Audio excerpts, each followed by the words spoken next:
E aí, rapaziada? Suave? Eu sou o Guilherme e a gente tá começando um vídeo novo aqui. Eu vou ter que admitir que eu tô realmente nervoso nessa gravação. Isso acontece às vezes também. A gente vai falar um pouco sobre produção de vídeo, que é a área que eu tento trampar. Me contrata, nos contrata, por favor. Mas vamos primeiro apresentar os convidados. Meu nome é Caio José, eu fui convidado pelo amigo Guilherme para poder discutir aqui um pouquinho sobre vídeo, gravação, edição, fotografia e todo esse processo que envolve a produção. Oi gente, meu nome é Fernanda Novaes e hoje a gente vai falar um pouquinho sobre produção de vídeo. O Gui convidou a gente. Eu e o Caio, a gente tem alguns projetos de cinema, de vídeo, YouTube, engloba audiovisual em geral. A gente vai falar um pouquinho sobre essa produção, sobre a parte da edição, sobre a parte da pré-produção, a pós-produção, até chegar aqui no YouTube. Então, pra começar, como vocês começaram nessa área do audiovisual? Porque, no meu caso, eu comecei um molequinho de 12 anos e um Sony Vegas querendo fazer vídeo pro YouTube. Só saía merda daquilo. Foi meu começo e foi ali que eu comecei a me interessar por isso, comecei a aprender a editar. E hoje eu brinco de editar. Eu sou meio ruim nisso às vezes. Mas eu queria saber de vocês, de onde começou esse interesse? Comigo começou com a apreciação da imagem pura e simples. Eu era educador físico e fotógrafo, trabalhei alguns anos com fotografia, né, fotografia conceitual, fotografia expressiva. Foi quando eu conheci a Fernanda Novaes, que era do cinema. Daí a gente fez essa mesclagem do audiovisual, foi quando eu dei entrada nesse processo de produção de curtas-metragens, curtas documentais e outros projetos educacionais que a gente está envolvido no momento. A paixão pelo cinema ela veio muito cedo, principalmente por conta da rotina da minha casa. Meu pai, ele sempre foi aposentado desde que eu nasci, a gente ficava muito em casa, a gente assistia muito filme juntos. E eu comecei a gostar muito daquilo que passava na tela, mas era não só filmes, como qualquer coisa imagética. Eu sempre gostei muito da imagem. E eu recebi uma câmera, ganhei uma câmera de presente também quando eu tinha mais ou menos a idade, uns 12, 13 anos. Eu comecei a fotografar e eu queria aquilo. Eu queria fazer filme, eu queria fazer aquilo que passava na TV. Então eu sempre gostei muito e sempre busquei, antes mesmo da faculdade. Mas então, com 18 anos, eu comecei publicidade. E na publicidade a gente tem algumas matérias que são relacionadas com audiovisual, como RTVC, Rádio, TV e Cinema. E a gente tem a própria matéria de cinema. Onde eu estudei, a gente fazia muita coisa prática. Então, isso agregou muito no meu conhecimento pra câmera, porque até então eu só mexia com fotografia. Eu tentava fazer uns vídeos, mas não era grande coisa, eu não sabia editar. E eu fui aprender a editar no Premiere, por exemplo, que é o editor que eu trabalho hoje profissionalmente, na faculdade. Então a faculdade ela agregou muito nessa parte mais técnica e profissional pra mim. Depois da faculdade eu comecei vários projetos, primeiro projetos com fotografia, depois eu comecei um projeto junto com o Caio, que é o Caixola de Artista, que a gente faz vários documentários sobre artistas. A gente fala sobre a vida e a obra de alguns artistas. A gente já tem dois, a gente está em processo de pós-produção de um terceiro e tá indo, a gente está em vários outros projetos nesse sentido, sempre trabalhando com arte e com o cinema independente. Vocês criam muitos curtas que eu tava vendo, tava dando uma olhada nos trabalhos de vocês, achei um trabalho muito foda. Não é porque eles estão aqui que eu vou rasgar seda. É muito bom. Meu trampo, eu busco fazer uma coisa que eu sinto falta às vezes. A ideia desse canal foi porque eu sentia falta de às vezes dar minha opinião sobre algumas coisas ou de trocar algumas ideias com algumas pessoas. Vocês também sentem isso algumas vezes? Ou vocês querem apenas, sei lá, você pensa, eu quero fazer um filme. Aí você vai atrás. Porque, tipo, eu penso muito em externar meu sentimento nas coisas. Meu canal é muito isso. A gente gravou um vídeo, eu trato muito do meu emocional nas coisas que eu faço. E eu acho isso muito importante na minha criação. Na de vocês também é assim? Eu diria que nesse sentido de opinar, né, eu sou um pouco recluso. Eu não gosto de ficar emitindo muita opinião publicamente. Mas eu sou um entusiasta da filosofia, do autoconhecimento, então o livre pensamento e a reflexão é uma constante na minha vida, né? Desde a hora que eu acordo até na hora que eu durmo. E isso está presente em todas as atividades que eu desenvolvo. Né? Então, basicamente, eu acho que eu não consigo desassociar o intelecto do emocional. Sempre que eu estou pensando em alguma coisa, eu estou sentindo alguma coisa referente àquilo que eu estou pensando, né? E sempre que eu estou sentindo alguma coisa, eu estou pensando alguma coisa referente àquilo que eu estou sentindo. E quando está predominando mais em um do que em outro, eu tento sempre visar atingir o equilíbrio entre a razão e a emoção. E essa busca do equilíbrio da razão e a emoção é o que acaba penetrando em todas as atividades que eu desenvolvo, né? Recentemente a gente tem trabalhado com essas produções e eu tento imprimir nessas atividades esse equilíbrio, que ao serem aplicados, eles se difundem na montagem, se difundem na estética, se difundem no roteiro, se difundem até mesmo na escolha dos temas, né? Não são quaisquer temas que a gente opta por fazer. Então são determinados temas que, vamos dizer assim, permitem que determinados sentimentos emergem, né? Permitem com que determinadas reflexões emergem. Então é sempre uma escolha no sentido proativo em relação ao desenvolvimento humano. Você quase definiu o que seria o cinema de autor, que é basicamente um filme não fala sobre os personagens, mas sobre a pessoa que está dirigindo ou quem escreveu a história. Eu acho que isso acontece em todos os filmes, mesmo que eles sejam filmes comerciais. Abrangendo o vídeo do YouTube, que são as pessoas que geralmente opinam sobre qualquer assunto, seja um assunto polêmico, seja um assunto mais pessoal, eu acho que não tem como separar, né, o que você está sentindo do que você está dizendo. Principalmente no YouTube, que pessoas costumam realmente expressar, é a forma de expressar delas.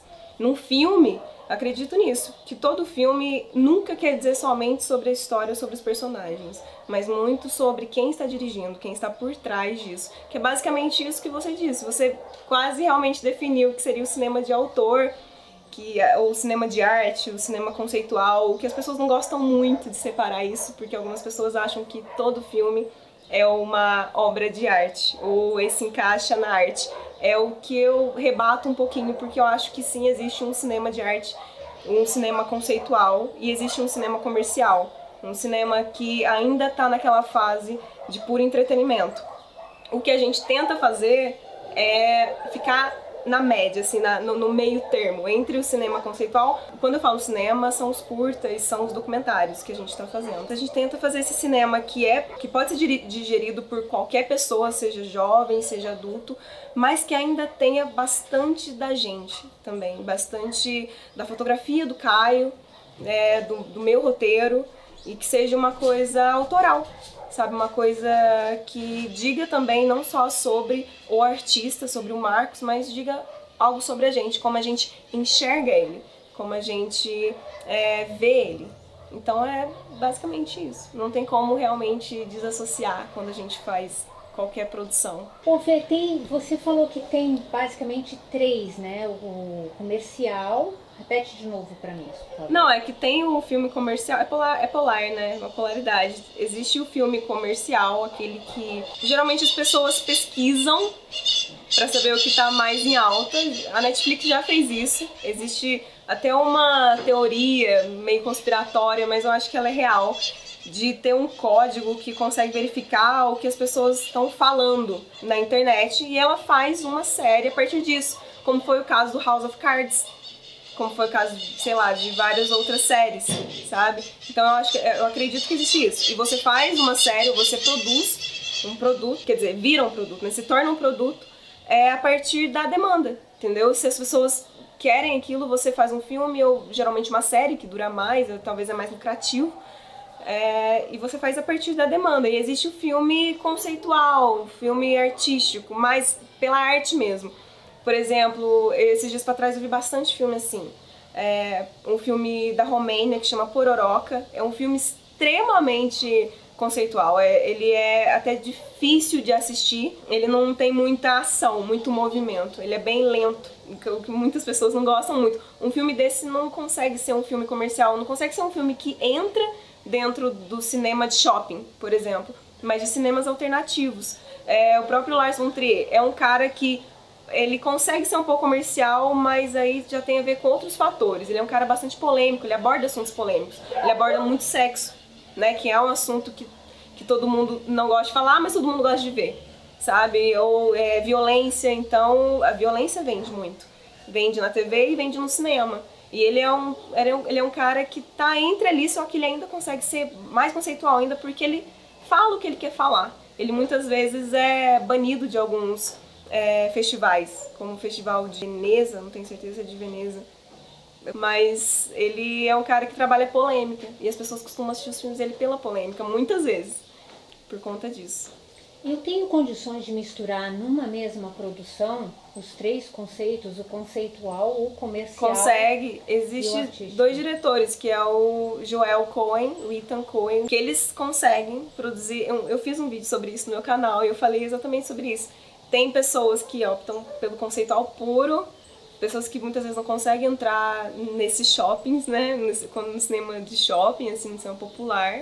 E existem as pessoas mais comerciais, como, sei lá, o Steven Spielberg. Eu consigo ver ele como... Ele é extremamente artístico, ele participa de todo o processo do filme, mas ele ainda assim é um cinema mais comercial, um cinema que todo mundo vê e todo mundo gosta, ok.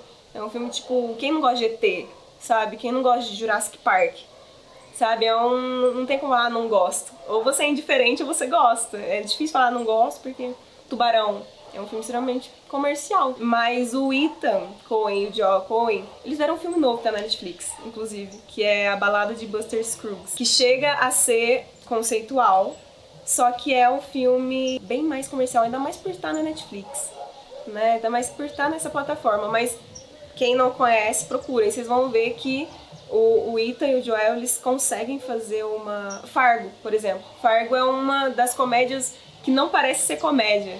Sabe, é uma dramédia, assim, é um drama, mas existem todos os elementos de uma comédia. O caos, a dupla dinâmica que ferra com tudo, o cara bonzinho que acaba sendo um pouco ambíguo pela intenção dele de contratar os bandidos para uma situação que eu não vou dar spoiler, mas é muito interessante. E é uma comédia de erros.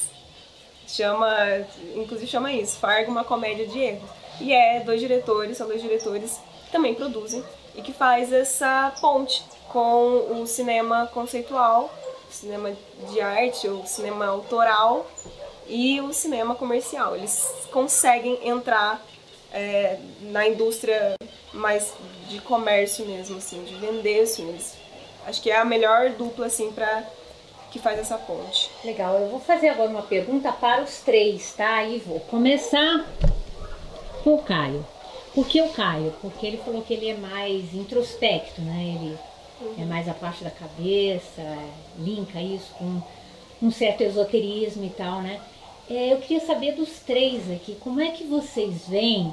A Fer citou o Steven Spielberg. Eu adoro as produções dele. Como é que vocês veem essa questão da identidade, porque isso é uma identidade que a pessoa transmite para cada produção que ela tem, certo? Isso nasce com a pessoa aprende, como é adquirida essa identidade? Acredito que eles têm um talento que é nato, somado ao desenvolver das potencialidades que o meio oferece para ele, né?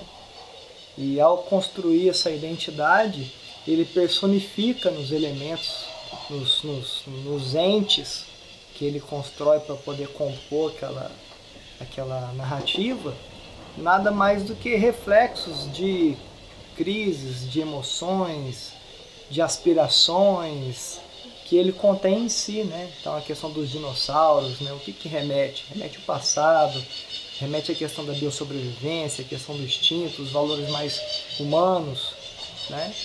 E é uma coisa que sempre chamou muita atenção, ficou um tempo tudo quieto, quando vê volta de novo a nova geração fica falando de dinossauro, a criançada fala de dinossauro novamente, Jurassic Park, que até então estava esfriadinho, volta e ganha um boom novamente, né? De certa forma ele conseguiu estabelecer uma comunicação muito íntima com o público através desses processos de signo e significado que ocorriam na própria alma dele, né? Isso fez com que ele desenvolvesse uma personalidade fílmica carismática do ponto de vista do público, né? É uma coisa que é difícil quem não goste, né? Podem haver muitas críticas, mas eu não gosto, é uma coisa difícil de encontrar. Você acha que isso tem mais a ver com autoconhecimento do que com uma técnica adquirida, ou que é uma mescla de ambos? Eu acredito que seja uma mescla, acredito que seja autoconhecimento, não no sentido de que eles dedicam a vida a se conhecer, mas o próprio exercício da atividade fílmica se transforma num processo alquímico de descoberta dele, né? Porque ele se projeta no mundo, né? Através dos recursos tecnológicos, ele se projeta no mundo através da tela, ele se projeta no mundo através do feedback que ele tem do público, e através disso ele tem um espelho enorme, né? De si próprio, e isso acaba sendo inevitável o processo de estudo, né? O processo analítico, o processo crítico dele em relação a si próprio. Mas eu acredito que isso deva acontecer de uma forma muito espontânea, não com um método, não com uma forma, enfim, uma forma bem orgânica, vamos dizer assim. Eu e a Carol, a gente tava produzindo um curta e a gente falava muito de eu ter a minha assinatura no curta que a gente tava fazendo, em tudo que eu faço. E isso é uma coisa que eu ainda tô meio que buscando, porque eu ainda não tenho uma coisa que você assiste, uma produção minha e você fala, aquilo ali foi o Guilherme que fez. Eu tô buscando um pouco isso, mas eu acho que a pessoa, ela descobre aquilo dentro dela. Você vem com autoconhecimento. Tipo, eu tô me autoconhecendo ainda e tô transmitindo isso nas minhas produções. Então é algo que eu ainda tô meio lapidando, assim, mas eu acho que algum dia eu chego lá. Vários diretores têm isso, tipo, você bate o olho e você sabe que é do cara. Tipo, Spike Lee tem uma parada assim, mano, que eu vejo o filme dele e eu falo, mano, esse cara é foda. Você tem uma assinatura sua que é impossível outra pessoa copiar. Você vai lapidando aquilo da melhor forma pra você. É uma busca, você busca se conhecer e se conhecendo você vai transmitir aquilo também. Quando você fala identidade e assinatura, você quer dizer da forma mais estética do filme, né? De você bater o olho e saber que é um filme desse diretor. É isso que você quer saber? Eu falo bem como leiga mesmo. Quer dizer, eu tô assistindo um filme, aí você olha o filme e você fala assim, cara, esse filme é daquele... Realmente, muitos diretores têm isso. O que mais tem isso é o David Fincher. Ele não faz um plano, ele não continua no mesmo plano mais do que 3 segundos. Isso porque ele trabalhou muito com videoclipe. Ele começou a trabalhar com videoclipe e a última coisa que ele fez foi as longas-metragens. Digamos que é o último estágio de um diretor, de uma pessoa que quer fazer filme, é um longa-metragem. Mas as pessoas sempre começam com curtas, com videoclipes. Então, esse ritmo de filme, a gente consegue notar nos filmes dele. Esse ritmo de videoclipe, esse ritmo rápido, a gente consegue notar nos filmes dele. Porque os filmes não eram assim. Os filmes, eles eram, no começo, parados, né? A câmera era fixa. Por que era fixa? Por que ele não era móvel? Porque antes, tipo, na Rússia, começou mais ou menos ali a estética de um filme, a querer fazer mais ou menos a estética do filme. Mostrar pessoas no dia a dia e como é realmente. Então, por exemplo, não mostrava plano médio. Isso daqui era bizarro mostrar, porque era como se a pessoa não tivesse corpo, entendeu? Então, era mostrar a realidade. A questão da estética, que também tem a questão dos movimentos, né? No movimento da Nouvelle Vague, por exemplo, trouxe uma estética diferente do cinema clássico. Ele tinha uma narrativa linear, ele tinha um drama e uma subtrama linear, toda fechadinha, era começo, meio e fim, eram atores famosos, atores admiráveis, e a Nouvelle Vague, ela vem e quebra com isso. Então é uma nova estética. Entendeu? Então, a estética tem a ver, sim, com essa questão interna do diretor, tem a ver com a técnica de quanto mais você faz um filme, mais você vai ganhando uma assinatura, mais você vai definindo a sua própria assinatura, melhor falando. Mas há os movimentos, por exemplo. A Nouvelle Vague, ela quebrou com o cinema clássico, por quê? Porque não eram atores, era mais ou menos isso que a gente está fazendo aqui, o tema vinha na hora, ou quase na hora. Os diretores falavam, olha, você vai ser uma mocinha, se resolve aí. Você vai ser o vilão, interage aí, entendeu? A câmera já não era mais estática, a câmera era móvel, tremida. Isso não era problema algum, era exatamente isso que eles queriam fazer, era quebrar isso. E aí vem a estética do neorrealismo italiano, que é um pouco mais, vai partir ali para uma estética um pouco mais melancólica, porque tem a ver com a Segunda Guerra Mundial, então é pós-Segunda Guerra Mundial, a galera tava mal pra caramba, então o neorrealismo é uma coisa mais jovem, o neorrealismo é uma coisa mais de pós-Segunda Guerra Mundial, uma coisa muito autoral também, os diretores contavam suas próprias histórias nos filmes. O Godard fez muito isso, François Truffaut também fez muito isso, ele contar a própria história, uma coisa autobiográfica. E aí vem a nova Hollywood, uma estética suja, uma estética de violência. Vem o cinema brasileiro também, com o Glauber Rocha. É uma estética mais suja, mas uma estética que conta mais a identidade do Brasil. Ele quer puxar o cinema... Porque o cinema brasileiro ele sofreu muito. O Glauber Rocha ele tenta buscar a identidade do cinema brasileiro. Se você vê um filme do Glauber Rocha, tipo... É um filme muito bom, mas é muito diferente dos filmes hollywoodianos.